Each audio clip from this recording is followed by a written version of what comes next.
নমস্কার। আজ আমি হাজির হয়েছি নতুন একটি ভিডিও নিয়ে।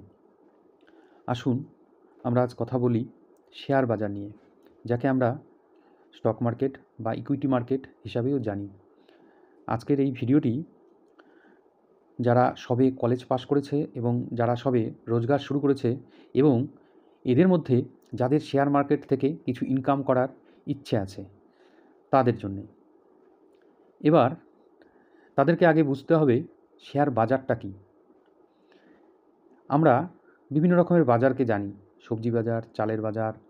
সেরকমই চালের বাজারে যেমন চালের কেনা বেচা হয়, সেরকম শেয়ার বাজারে শেয়ার কেনা বেচা হয়। এবং শেয়ারটা কি? কোনো একটি কোম্পানির মালিকানা, যেটা কেনা বেচা করা হয়। সেরকমই কোনো কোম্পানির মালিকানা কেনা বেচা হয় বা বিভিন্ন কোম্পানির যে মালিকানা কেনা বেচা হয় যে বাজারটিতে, সেটাই হচ্ছে শেয়ার বাজার। এবার শেয়ার বাজারে ক্রেতা অর্থাৎ বায়ার এবং সেলার অর্থাৎ বিক্রেতা দুটোই থাকে। এবার শেয়ারগুলো কিভাবে শেয়ার মার্কেটে আসে, যেমন চালের বাজারে চালের দোকানে চালের বস্তাগুলো আসে কোনো জায়গা থেকে, সেরকম শেয়ার বাজারে স্টক বা শেয়ারগুলো কিভাবে আসে সেটা একটু বুঝতে হবে। কি হয়, আমাদের শেয়ার বাজারে স্টক এক্সচেঞ্জ রয়েছে। এই স্টক এক্সচেঞ্জ মানে যেখানে আমাদের শেয়ারগুলো ক্রেতা থেকে বিক্রেতা, বিক্রেতার থেকে ক্রেতা, এরকমভাবে স্থানান্তরিত হয়। বিভিন্ন যে কোম্পানিগুলো আছে তাদের কিছু কিছু শেয়ার তারা বাজারে বিক্রি করে। এবং এই যে শেয়ার বাজারে বিভিন্ন কোম্পানিগুলো কিভাবে আসে, কিভাবে তারা তাদের শেয়ারগুলোকে নিয়ে আসে, এই বিষয়টা আগে আমাদের একটু ক্লিয়ার হতে হবে। বিভিন্ন যে কোম্পানিগুলো, তারা যেরকমটি, আমরা যদি নিজেরা কোনো ব্যবসা শুরু করি, ধরে নেওয়া যাক আপনি এবং আপনার এক বন্ধু দুজনে মিলে একটি ব্যবসা শুরু করলেন। দুজনে মিলে 10,000 টাকা দিলেন, দিয়ে আপনাদের ক্যাপিটাল হলো 20,000 টাকা। এবার 20,000 দিয়ে আপনারা ব্যবসা করছেন। এখানে আপনার বন্ধু 50% শেয়ার প্রোভাইড করলো আপনাকে, আপনি 50% শেয়ার প্রোভাইড করে আপনাদের দুজনের মিলে 20,000 টাকা ক্যাপিটাল হলো। এবং এই ক্যাপিটাল দিয়ে আপনি ব্যবসা শুরু করলেন, দুজনে ব্যবসা করছেন। আপনাদের ব্যবসা বাড়াতে গেলে কোনো সময় আপনাদের অনুভূতিতে আসলো যে এই 20,000 টাকা ক্যাপিটাল দিয়ে আমাদের ব্যবসাটা বাড়াতে আমরা পারছি না, তখন আমাদের এক্সট্রা কিছু টাকার দরকার, কিছু ক্যাপিটালের দরকার। তখন আপনি কি করবেন? আপনার যে দুজন পার্টনারশিপে আপনারা করছিলেন, তখন পার্টনারের সংখ্যা আপনারা বাড়াতে পারেন।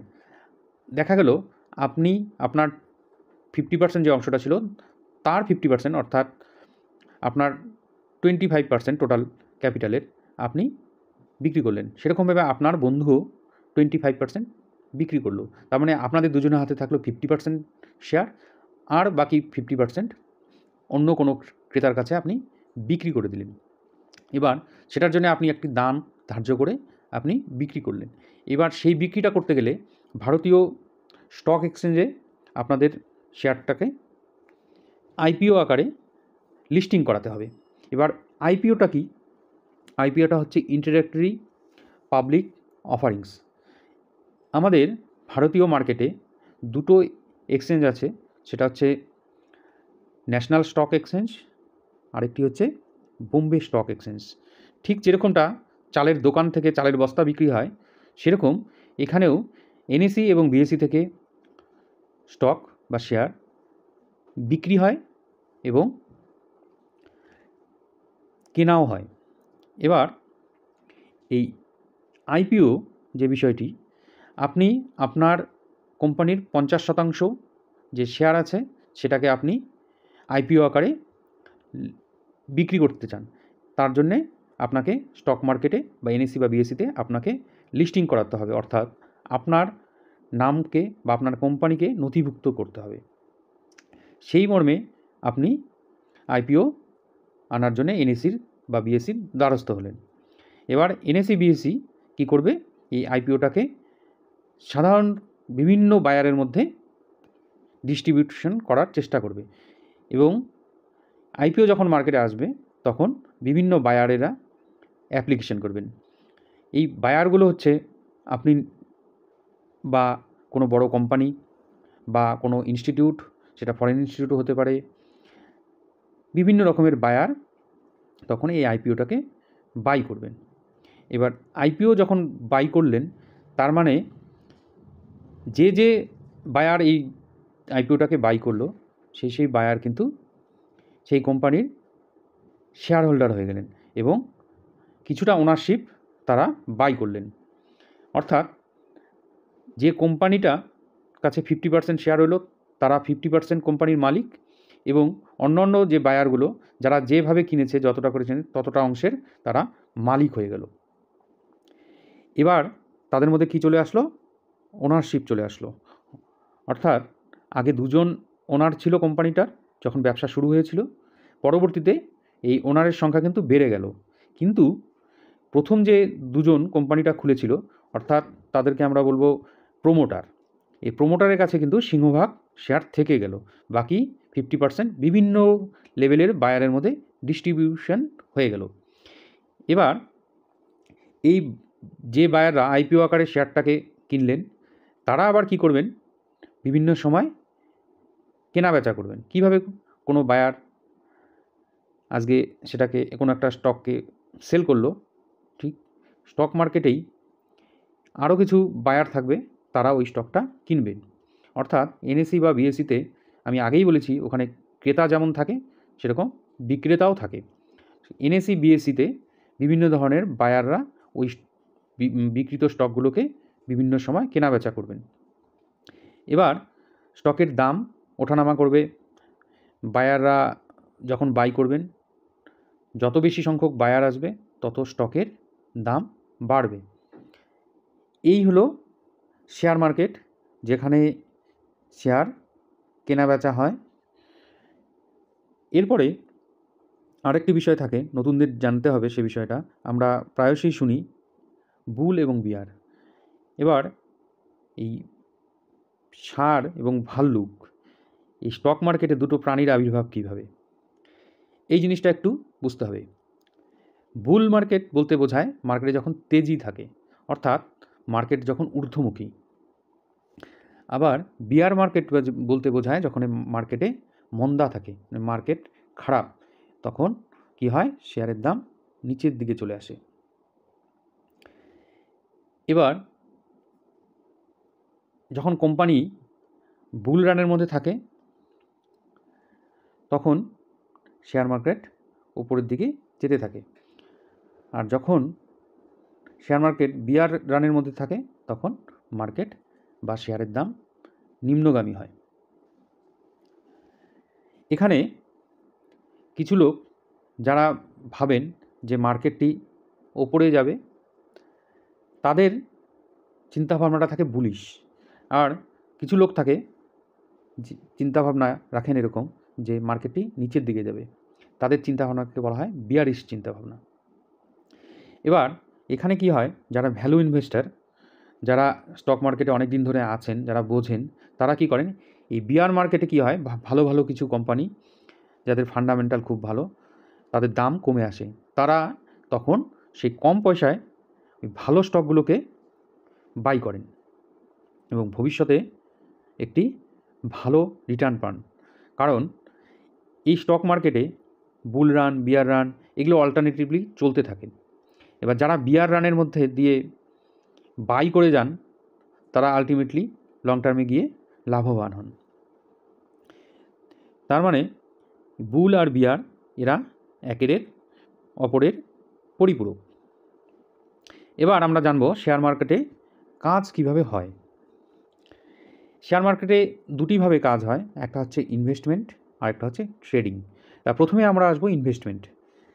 এবার শেয়ার মার্কেটে ইনভেস্টমেন্টটা আমরা তিন রকমভাবে করতে পারি। একটা হলো ডাইরেক্ট স্টক, কোনো একটি কোম্পানির স্টক আমরা পারচেস করতে পারি, কিছু শেয়ার পারচেস করতে পারি ডাইরেক্টলি।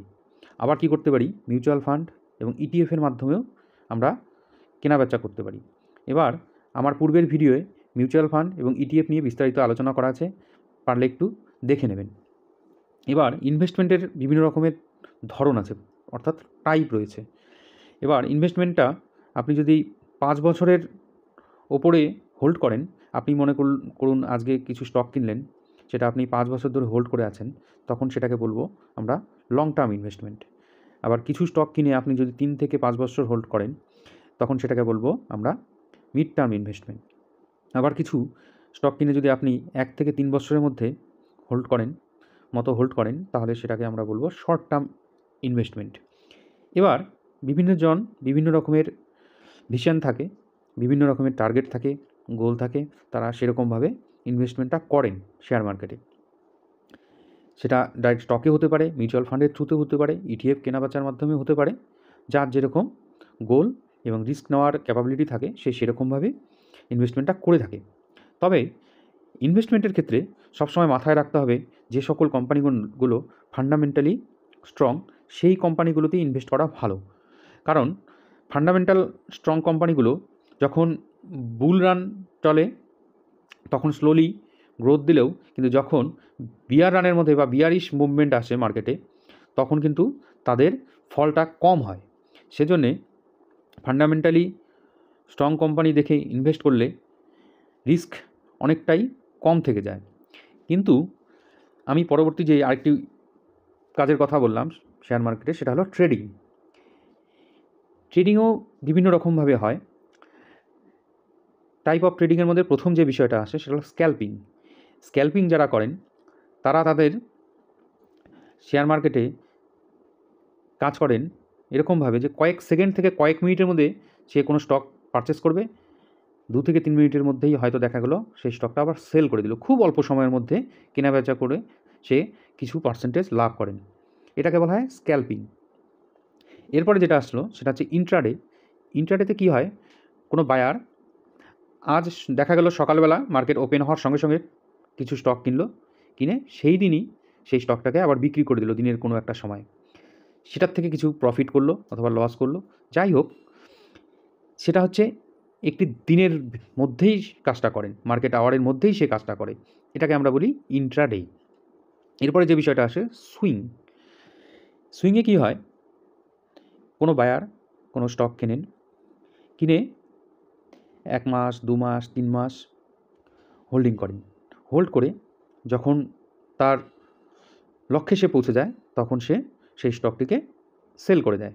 তার জন্য সে বিভিন্ন রকমের স্ট্র্যাটেজিস ফলো করে সেটা 1 মাস 2 মাস হোল্ড করার পরে সেটাকে সে সেল করে দেয়। এটাকে আমরা বলি সুইং ট্রেডিং। এবার আরেকটি ট্রেডিং পদ্ধতি আছে, সেটা হলো পজিশনাল ট্রেডিং। এই পজিশনাল ট্রেডিংটা বায়ার এই স্টকগুলোকে 1 সপ্তাহ থেকে 1 মাসের মতো হোল্ড করেন এবং উনি যখন বাই করবেন তখন, অর্থাৎ কারেন্ট সিচুয়েশনটাকে কনসিডারেশনে রেখে ফিউচারের কথা ভাববেন। কীরকম, যে ফিউচারে মার্কেটে এই স্টকটি বাড়তে পারে, সেই কথা মাথায় রেখে সে এখানে বাই করেন, যে স্টকটি আগামী 1 মাস বা 1 সপ্তাহের মধ্যে বাড়তে পারে। সেই চিন্তা ভাবনার থেকে সে এই স্টকগুলোকে বাই করবে এবং 1 সপ্তাহ বা 1 মাসের মধ্যেই সে বিক্রি করে দেবে, দিয়ে সেখান থেকে একটা পোর্শন বা একটা পার্সেন্টেজ লাভ্যাংশ ঘরে তুলবে। এবার এই যে কাজ করার পদ্ধতিগুলো, আপনারা যারা নতুন তারা যখন শেয়ার মার্কেটে ঢুকবেন, আস্তে আস্তে আস্তে আস্তে আস্তে এই বিষয়গুলো সম্পর্কে আপনারা অভিজ্ঞতা নিতে পারবেন। কিন্তু যারা নিউ ইনভেস্টার বা নতুনভাবে শেয়ার মার্কেটে ঢুকতে চান, তাদেরকে আমি বলবো, প্রথমে ট্রেডিংয়ের আগে ইনভেস্টমেন্টের কথা মাথায় রেখেই শেয়ার মার্কেটে ঢুকবেন এবং ধীরে ধীরে শিখবেন। শিখে তারপরে যদি কোনো দিনও চিন্তাভাবনা থাকে যে ট্রেডিং করব, তখনই করবেন। আরেকটা বিষয়, যদি আপনি ট্রেডিং করেন তাহলে আপনাকে যে কোম্পানিতে আপনি স্টকে ট্রেডিং করবেন সেই কোম্পানির টেকনিক্যাল কিছু বিষয় থাকে, chart, support, resistance, chart pattern, এগুলো কিন্তু আপনাকে স্টাডি করে শিখতে হবে। এগুলোর জন্য প্রচুর পড়াশোনা করার প্রয়োজন এবং নলেজ থাকা প্রয়োজন। এই জন্যে বিভিন্ন স্টকের টেকনিক্যাল যে বিষয়গুলো থাকে সেগুলো আপনি ভালো করে রপ্ত করেই ট্রেডিংয়ের পথে হাঁটবেন। তবে আরেকটা কথা বলবো, ট্রেডিং করার জন্য শুধু যে টেকনিক্যাল জানতে হবে কোনো স্টকের, ফান্ডামেন্টালটাও কিন্তু গুরুত্বপূর্ণ। সুতরাং ট্রেডিংয়ের ক্ষেত্রে ফান্ডামেন্টাল এবং টেকনিক্যাল দুটোই আপনার কাছে ইম্পর্টেন্ট। তো আপনাদের কাছে ভিডিওটি কেমন লাগলো লাইক কমেন্ট করে একটু জানাবেন। এই ভিডিওতে আমি কোনো বাই সেল রিকমেন্ডেশন করছি না, আপনাদেরকে শেখানোই আমার উদ্দেশ্য। আপনারা শিখুন, আমাকে লাইক কমেন্টের মাধ্যমে উৎসাহ প্রদান করুন। ভালো থাকবেন।